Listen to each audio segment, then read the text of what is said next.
En Russie, on apprend l'arrestation d'un espion que l'on soupçonne de haute trahison et de collaborer avec Kiev. On apprend aussi plus de détails sur le travail des services de renseignement américains dans la seconde moitié du XXe siècle. En l'occurrence, ici, il s'agit de la contamination du sucre cubain qui était fourni à l'URSS, des attaques contre les installations nucléaires chinoises et espionnage contre l'ambassade de France à Washington. Nous apprenons aussi que entre le 19 et le 24 mars, plusieurs frappes ukrainiennes ont visé des infrastructures énergétiques stratégiques en Crimée, dans la région de Belgorod et dans le sud de la Russie. Ces attaques ont été menées à l'aide de drones d'attaque et de systèmes HIMARS. Le ministère souligne, fait comprendre que ces actions démontrent, une fois de plus, le manque total de fiabilité du régime de Kiev. Moscou considère ces frappes comme une preuve supplémentaire de l'impossibilité de toute négociation sérieuse avec les autorités ukrainiennes. Il a fait comprendre que les déclarations du régime de Kiev et les discussions avec Washington ne vont pas nécessairement aboutir à des actions concrètes. Ce qui renforcerait,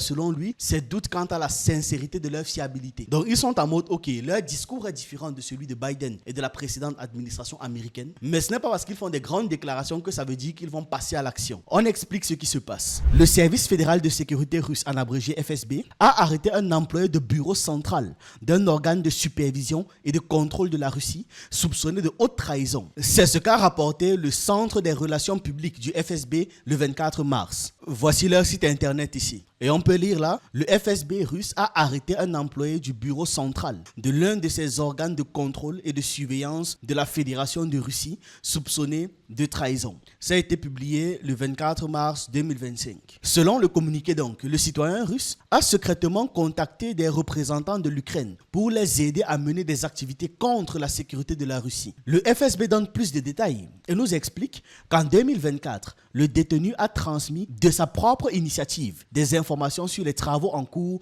visant à protéger des installations industrielles et énergétiques des territoires frontaliers à la Fédération de Russie, ainsi que sur les placements des unités des forces armées de la Fédération russe. Le département d'enquête du service fédéral de la sécurité russe a ouvert une procédure pénale pour haute trahison.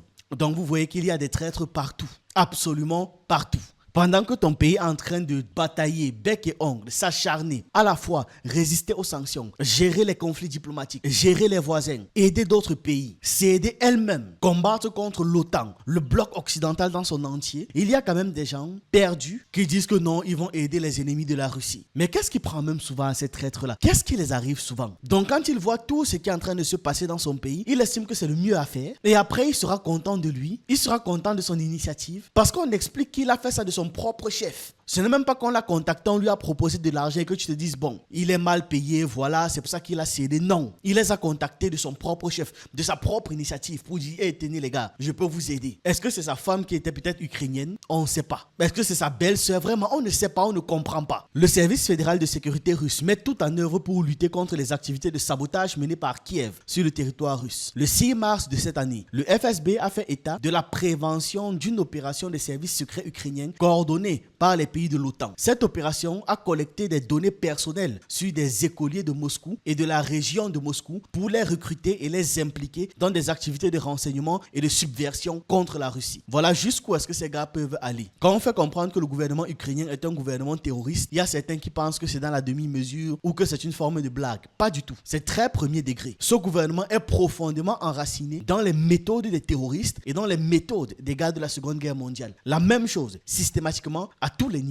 Voici ce que l'on apprenait. Le FSB de la Russie a mis fin à une opération de la Direction générale du renseignement du ministère ukrainien de la Défense, coordonnée par les services secrets des pays membres de l'OTAN, visant à collecter les données personnelles sur des écoliers de Moscou et de la région de Moscou. C'est ce qu'a rapporté le Centre des relations publiques du FSB le 6 mars. Selon le communiqué, les services secrets ukrainiens ont obtenu un accès non autorisé aux ressources d'information du Centre didactique et méthodologique d'éducation militaire et patriotique de la jeunesse avant-garde et du mouvement militaro-patriotique national des enfants et des jeunes, en abrégé IOUNARMIA, littéralement IOUNARMIA. Ces deux structures russes ont entretenu une correspondance pour organiser la dictée militaro-patriotique, action éducative russe visant à renforcer les valeurs historiques et l'intérêt pour le patriotisme culturel. Le FSB a précisé que les services secrets avaient intercepté des copies scannées des lettres contenant une invitation à participer à la dictée militaro-patriotique patriotiques, modifier les fichiers électroniques et effectuer un envoi massif de courriers à des organisations éducatives à Moscou et dans la région de Moscou. Pas seulement à Moscou, aussi aux alentours. L'objectif principal était de collecter des données personnelles sur des adolescents afin de les recruter ultérieurement et de les impliquer dans des activités de renseignement et de subversion contre la Russie et la Fédération de Russie, ainsi que dans des actes de sabotage et de terrorisme sur le territoire russe. C'est ce qu'a révélé le service fédéral de sécurité. Les services secrets ukrainiens ont tenté à plusieurs reprises de mener des opérations illégales et même terroristes sur le territoire russe sous ordre de l'OTAN et avec le soutien indéfectible de l'OTAN. Le chef du service fédéral de sécurité russe a déclaré en décembre dernier, en décembre 2024, que l'Occident collectif alimente le régime de Kiev en ressources et ce de manière sans précédent. Selon lui, l'Ukraine utilise pour ses attaques terroristes l'arsenal de tous les moyens fournis par les pays de l'OTAN, y compris les systèmes de missiles qui permettent de frapper le territoire russe en profondeur. Avant de continuer, abonnez-vous parce que c'est gratuit. Objectif 200 000 abonnés. Parmi vous, est-ce qu'il y a des fans de football ou d'autres sports? Nous avons créé une nouvelle chaîne YouTube appelée Ivan Prime. Vous aurez des vidéos autour du sport, analyse, histoire, review de matchs et un tas d'autres choses. Une première vidéo donne déjà un avis impopulaire mais qu'il faut quand même écouter sur la légende du football Messi. Le lien est en description. Aussi, certaines vidéos de la chaîne sont doublées en anglais. Je parle du même genre de doublage que sur les chaînes comme MrBeast ou encore Kevin Tran. Donc, vous pouvez partager ces vidéos à vos contacts qui parlent anglais. Pour reconnaître les vidéos doublées, vous verrez sur le titre la mention doublage en anglais, écrit comme ceci. Ensuite, vous allez dans les paramètres, piste audio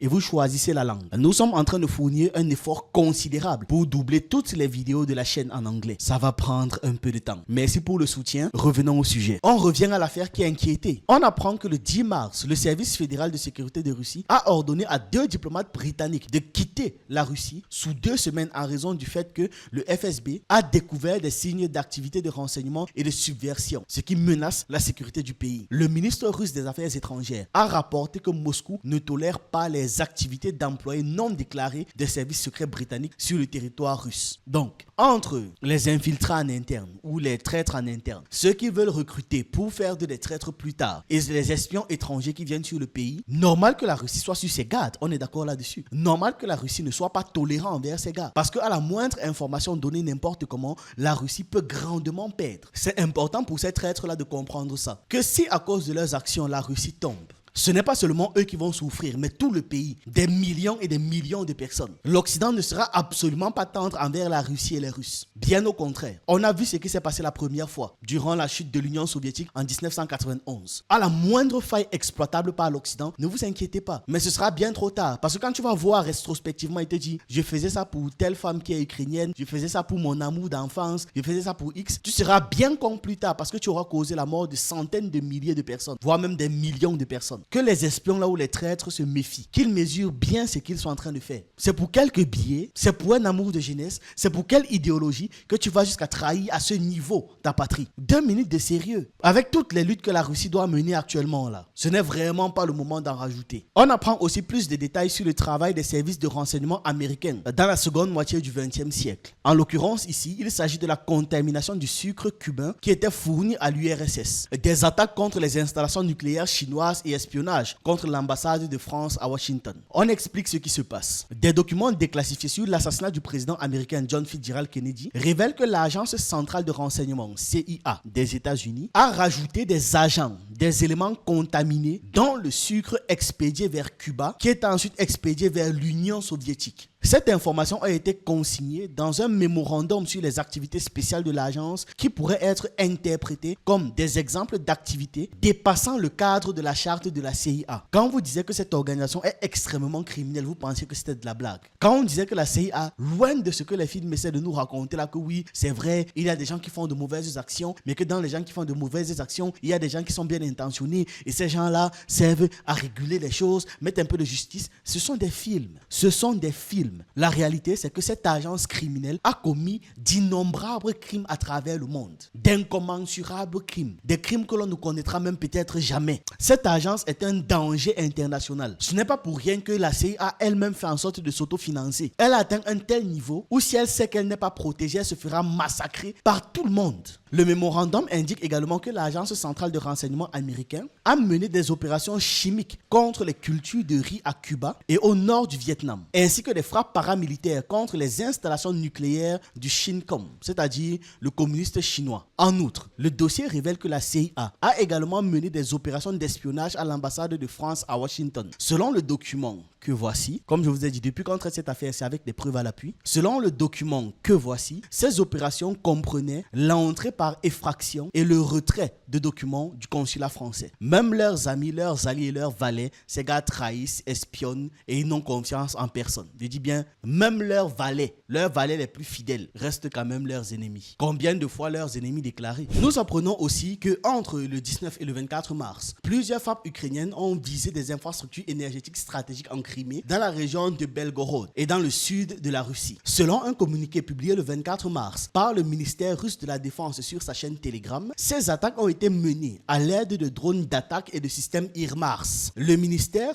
fait comprendre que ces actions démontrent une fois de plus le manque total de fiabilité du régime de Kiev. Moscou considère ces frappes comme une preuve supplémentaire de l'impossibilité de toute négociation sérieuse avec les autorités ukrainiennes, malgré les engagements affichés par Volodymyr Zelensky, les engagements présentés, faux semblants qu'il est en train de faire là, sa comédie, bref, n'oublions pas, c'est un comédien à la base. Donc malgré ces faux semblants qu'il affiche face aux États-Unis, ils n'ont aucune intention de signer quoi que ce soit ou de vouloir pacifiquement arrêter cette guerre. Le dimanche 23 mars au soir, 4 drones ukrainiens ont tenté de frapper le camp de condensat de gaz de Glebovskoye, c'est situé en Crimée. Cette installation essentielle à l'approvisionnement en gaz de la population et de l'économie de la péninsule a été protégée par les systèmes de défense aériens russes. L'attaque a eu lieu entre 21h et 21h50 selon les précisions fournies par le ministre de la Défense. Le 22 mars, les drones ukrainiens ont frappé la station de distribution de gaz Valaouki, station qui est située dans la région de Belgorod.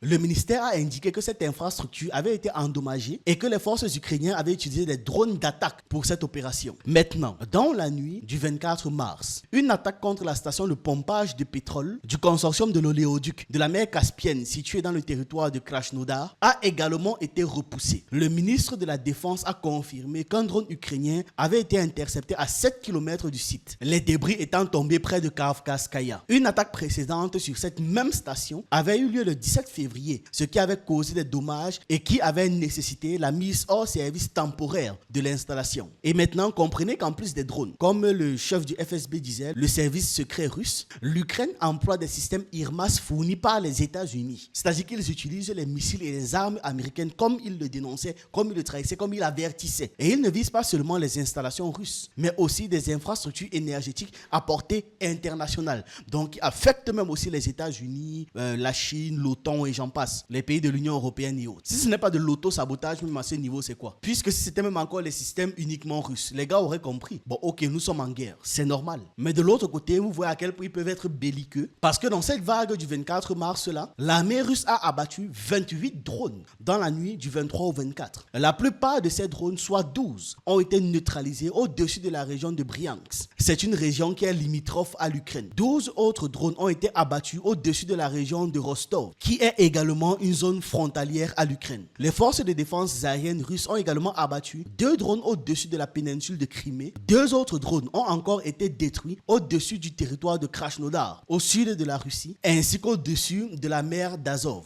Le régime de Kiev continue par ses nombreuses preuves de mener des attaques aériennes sur le territoire russe. L'une des plus importantes a eu lieu le 11 mars. L'armée russe a abattu 337 drones ukrainiens au cours de la nuit. Et ces frappes ont tué au moins 3 personnes. Donc il y a eu de gros dommages. Des drones ukrainiens frappent des zones civiles. Terreur des habitants devant la guerre qui se rapproche. Notre correspondant s'est rendu ce matin au pied d'un immeuble touché. Ces attaques ukrainiennes ont fait au moins 3 morts parmi les civils, dont un enfant.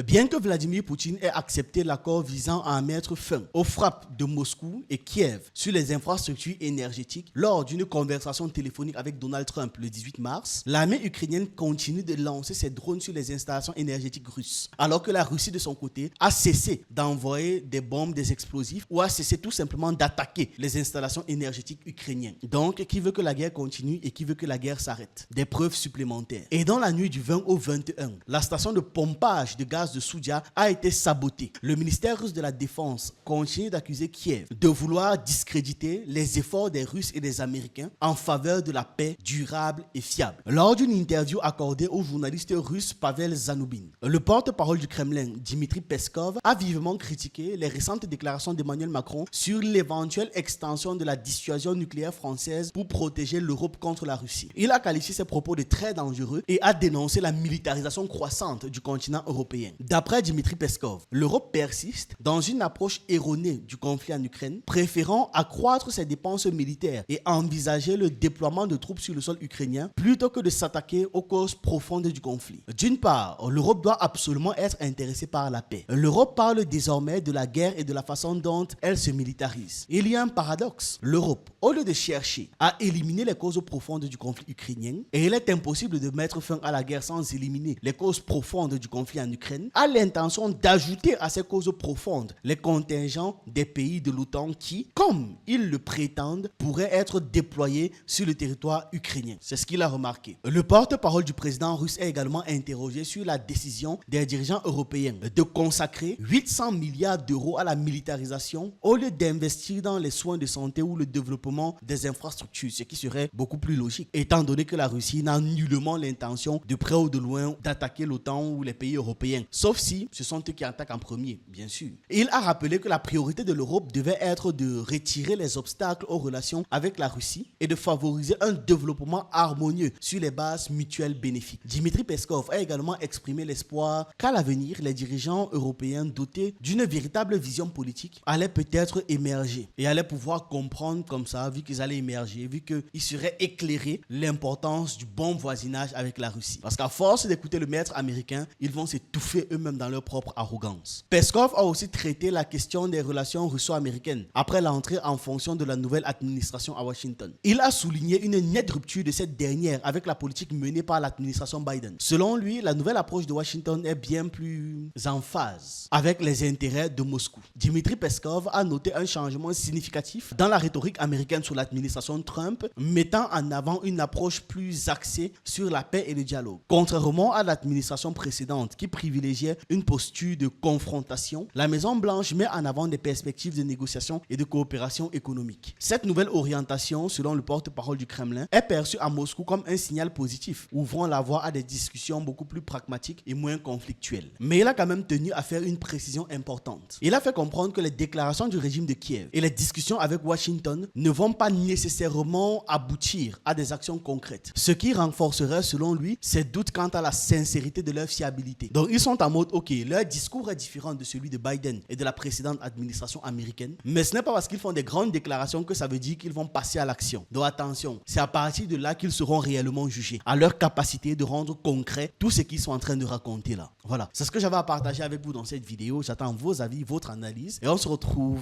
une prochaine fois.